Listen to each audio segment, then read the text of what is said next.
สบายดีเนาะมื้อนี้บ่าวสารวัตรมาเที่ยวเวียงจันทร์เซ็นเตอร์เนาะพี่น้องเนาะสิมาให้เบิ่งว่าเวียงจันทร์เซ็นเตอร์มีหยังแหน่เนาะโอ้มีรถมีหล่อหลายพี่น้องเนาะอ๋อเขามาหาเย็นสบายเด้เขามาหาเนาะโอ้ยพากำมะขี่ก็ได้เหลือนมาเหมือนพากำมะขี่ก็ได้เหลือนเอาเย็นดีเนาะจะไม่ขึ้นไปเพิ่งเลยยูนี้มีใจสั่นเลยตอนนี้หนาวแล้วซึ่งหนาวอ๋อยูนี้ก็ตลาดเสาร์ยูนี้ดีกว่าเนาะเป็นเวลาเนาะไม่หยิบเปลี่ยนดูซันหนึ่งดูแบบ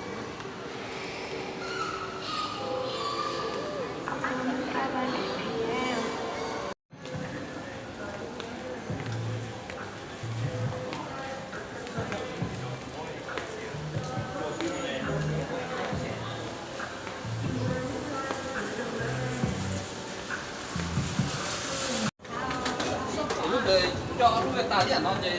lúc này chạy cùng tay à này chạy cùng tay không không để không khai hết rồi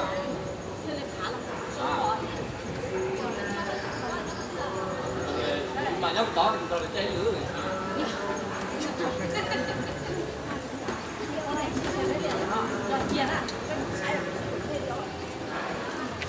lúc đấy chỉ toเลยวะยูสันนี่เป็นค้ายังไงจอนมีเสื้อผ้าเนาะมีอาหารเนาะมีหั่นมีคล้ายคำเนาะก็มันซื้อคำเนาะ คำราคาขึ้นด้วยลงวะอยู่เลย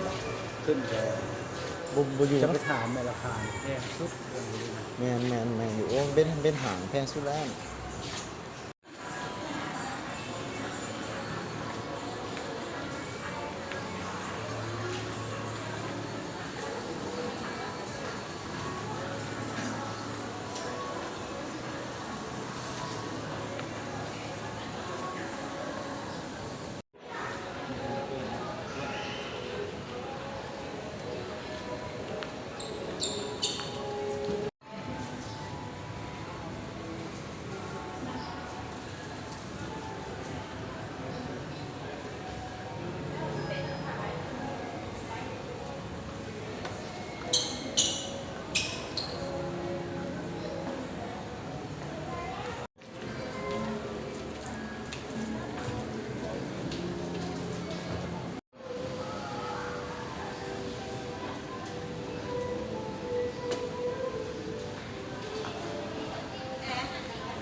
เป็นนางห้องแผลนะ4 ล้าน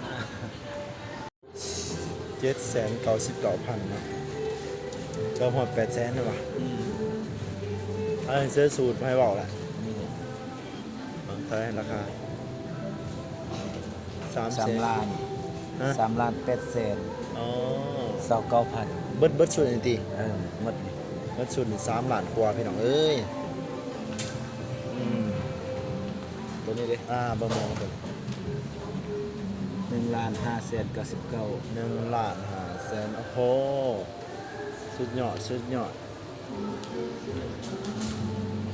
เบิ้งว่าแอลกะโอเบิ้งกะละบัดวะนิกใช่ใช่939,000 900,000สุดยอดความมีนี่เหรอพี่น้องถ้าขึ้นสันไม้ต่อพี่น้องเอ้ยเนาะเลื่อนก็ขึ้นไปสันไม้ต่อไม่สุดละเอานั่นดิคลิปลงยูทูบเฮ็ด YouTube อ่ะเห็ดแต่ว่ามันมีแฟนคลับไลน์นะ เห็ดไปสั่นละมันมวนไปตอนนี้ขึ้นมาสันที่3แล้วพี่น้องเอ้ยนะเวียงจันทร์เซ็นเตอร์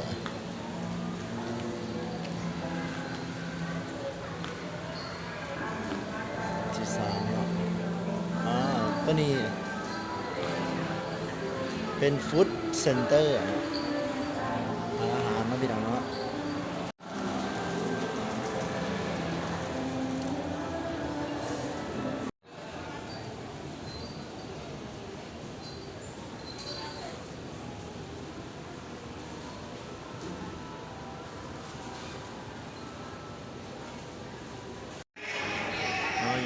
ถือว่าเป็นบอล ก็เจ้ามาเบิ่งหนังเนาะเบิ่งหนัง เป็นห้องหนังเลยเป็นอย่างเลยมาลองมันจะสดเลย